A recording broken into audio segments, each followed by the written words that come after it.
മറ്റൊരു പ്രധാന വാർത്തയിലേക്ക് പോയാൽ സിനിമാ നയം 2 മാസത്തിനകം എന്ന് മന്ത്രി സജി ചെറിയാൻ. ചർച്ചകളിൽ ഉയർന്നുവന്ന നിർദ്ദേശങ്ങൾ പരിഗണിച്ച് തീരുമാനമെടുക്കും. സ്ത്രീകൾക്ക് സുരക്ഷിതമായി ജോലി ചെയ്യാനുള്ള എല്ലാ സൗകര്യങ്ങളും ഉണ്ടാകും.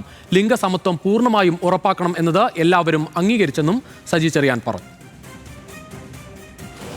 ഏറ്റവും ഗൗരവമായി ചർച്ച ചെയ്യപ്പെട്ട പ്രശ്നം സ്ത്രീ സുരക്ഷയുമായി ബന്ധപ്പെട്ട പ്രശ്നങ്ങളാണ്. അതിന് ഇപ്പോൾ നമ്മൾ നിലവിൽ ഏർപ്പെടുത്തിയിട്ടുള്ള ആഭ്യന്തര പരാതി പരിഹാര സെല്ലുകൾ അത് കൂടുതൽ മെച്ചപ്പെടുത്തണം. ജോലിസ്ഥലം എന്നതിന് കൃത്യമായ നിർവചനം വേണം.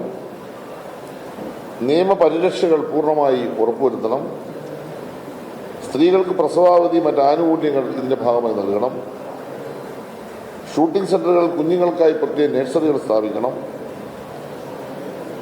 അതുപോലെ തന്നെ അവർക്ക് അവിടെ വന്ന ഷൂട്ടിംഗ് തീരുന്നവരെ സുരക്ഷിതമായി താമസിക്കാനുള്ള സംവിധാനം കൊടുക്കണം. എല്ലാ ഫെസിലിറ്റീസും അടിസ്ഥാന സൗകര്യങ്ങളെല്ലാം സ്ത്രീകൾക്കുണ്ടാകണം. ബിനിൽ സാബു ചേരുന്നു കൂടുതൽ വിവരങ്ങളുമായി തിരുവനന്തപുരത്ത് നിന്ന്. ബിനിൽ, ഏറ്റവും വലിയ പ്രശ്നം ഹേമ കമ്മിറ്റിയൊക്കെ ചൂണ്ടിക്കാട്ടിയ പ്രശ്നം സ്ത്രീകളുമായി ബന്ധപ്പെട്ട വിഷയങ്ങൾ തന്നെയാണ്. എന്തായാലും പുതിയ നയം വരുമ്പോൾ അത് നടപ്പിലാക്കുമ്പോൾ ഒരുപാട് പ്രശ്നങ്ങൾക്ക് പരിഹാരമാകുമെന്ന് തന്നെയാണ് മന്ത്രിയും പറയുന്നത്. രുചീഷ്, അങ്ങനെ തന്നെയാണ്. ഈ ഹേമ കമ്മിറ്റി റിപ്പോർട്ട് പുറത്തു വന്നതിന് പിന്നാലെ ഏറ്റവും കൂടുതൽ ചർച്ചയായത് സിനിമാ മേഖലയിലെ സ്ത്രീ സുരക്ഷയുമായി ബന്ധപ്പെട്ട പ്രശ്നങ്ങളാണ്. റിപ്പോർട്ട് നമ്മൾ കണ്ടതാണ്. വനിതാ പ്രവർത്തകരുടെ അല്ലെങ്കിൽ വനിതാ നേതാക്കളുടെ അവരുടെ മുറിയിൽ വന്ന് നടക്കുമുള്ള പ്രശ്നങ്ങൾ ഉണ്ടായിരുന്നു.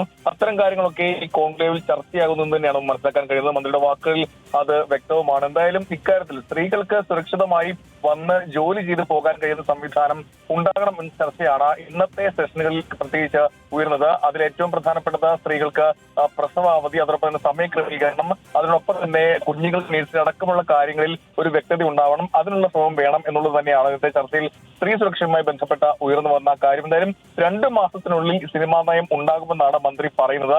അതിൽ കൂടുതൽ കാര്യങ്ങളും ഉണ്ടാകും. എന്തായാലും ഇക്കാര്യത്തിൽ റിവ്യൂ അടക്കമുള്ള റിവ്യൂ വലിയൊരു പ്രശ്നമാണ്. കാരണം യൂട്യൂബുകളിൽ പല ആളുകളും റിവ്യൂ എഴുതുന്നുണ്ട്. ആ റിവ്യൂ കൊടുക്കുന്നതിൽ ഒരു നിയന്ത്രണം വേണമെന്ന അഭിപ്രായം ഉയർന്നിട്ടുണ്ട്. സിനിമ ഇറങ്ങി തൊട്ട് പിന്നാലെ ആദ്യത്തെ ഷോയ്ക്ക് പിന്നാലെ തന്നെ റിവ്യൂ ഉയർന്നു വരികയാണ്. അത് സിനിമയെ വലിയ രീതിയിൽ ബാധിക്കുന്നുണ്ട്. അതിന് നിശ്ചിത സമയം വേണമെന്ന അഭിപ്രായം ഉയർന്നു. പിന്നീട് മറ്റൊന്ന് സമയക്രമമാണ്. മാത്രമല്ല വേതനം സംബന്ധിച്ച വലിയ പ്രശ്നങ്ങളുണ്ട്. പ്രത്യേകിച്ച് സിനിമ വലിയ മുതൽ മുടക്കിയാണ് നിർമ്മിക്കുന്നത്. അതിന്റെ 80% കൊണ്ടുപോകുന്നത് അഭിനേതാക്കളാണ്. മറ്റുള്ള ആളുകൾക്ക്, ടെക്നീഷ്യന്മാർക്ക് ആ തുക ലഭിക്കുന്നില്ല. അതിൽ ഇടപെടൽ വേണമെന്ന അഭിപ്രായം ഉയർന്നു. അതോടൊപ്പം തന്നെ ആഭ്യന്തര പരാതി സെല്ലുണ്ട്. ആ സെല്ലിൽ സ്ത്രീകളും പുരുഷന്മാരും ഉണ്ടാകണമെന്ന അഭിപ്രായം ഉയർന്നു. മറ്റൊന്ന് ഏറ്റവും പ്രധാനപ്പെട്ട കാര്യം ഈ തിയേറ്ററിൽ വിൽക്കുന്ന ഭക്ഷ്യവസ്തുക്കളുടെ വിലയാണ്.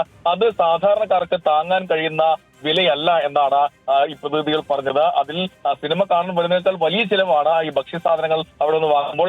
അതിൽ ഒരു ഇടപെടൽ ഉണ്ടാകണം എന്ന അഭിപ്രായം ഉയർന്നു വരികയും ചെയ്തു. മറ്റൊന്ന് സീരിയലുമായി ബന്ധപ്പെട്ട പ്രശ്നങ്ങളാണ്. സീരിയലിൽ വലിയ സാമ്പത്തിക ലാഭം ഉണ്ടാകുന്നു. പക്ഷെ അത് കോർപ്പറേറ്റ് കമ്പനികൾ കൊണ്ടുപോവുകയാണ്. അതുകൊണ്ട് അക്കാര്യത്തിൽ ഒരു ഇടപെടൽ ഉണ്ടാകും. മാത്രമല്ല സീരിയൽ മേഖലയിലും ഒരു നയം വേണമെന്ന ആവശ്യവും ഉയർന്നിട്ടുണ്ട്. മറ്റൊന്ന് സമീപകാലത്ത് സെൻസർ ബോർഡ് എടുത്ത തീരുമാനങ്ങളാണ്. നമുക്കറിയാം സിനിമകളിൽ ലൂസിഫറിന്റെ 2ാം ഭാഗം ഇമ്പനടക്കം വലിയ പ്രശ്നത്തിൽ നേരിട്ടതാണ്. അതോടൊപ്പം ഏറ്റവും കൂടുതൽ സുരേഷ് ഗോപി ചിത്രം വന്നത് Janaki versus state of Kerala. അത് സെൻസർ ബോർഡ് ഇടപെട്ട് വലിയ പ്രശ്നത്തിലേക്ക് പോവുകയും വിവാദമാവുകയും ചെയ്തതാണ്. അതും ഈ കോൺക്ലേവിൽ ഇന്നത്തെ ചർച്ചയിൽ ഉയർന്നു വന്നു എന്നുള്ളതാണ്. അതായത് സെൻസർ ബോർഡിന്റെ ചില ഇടപെടലുകൾ പ്രശ്നമുണ്ടാക്കുന്നു. അതിൽ ഒരു തീരുമാനം ഉണ്ടാകണമെന്ന് പ്രതിനിധികൾ പറഞ്ഞു. എന്തായാലും 2 മാസം കഴിഞ്ഞ് ആ നയം നടപ്പിലാകുമ്പോൾ ഈ ഇത്തരം പ്രശ്നങ്ങൾക്കെല്ലാം പരിഹാരമാകുമെന്നാണ് മന്ത്രിയും ആത്മവിശ്വാസം പ്രകടിപ്പിക്കുന്നത്.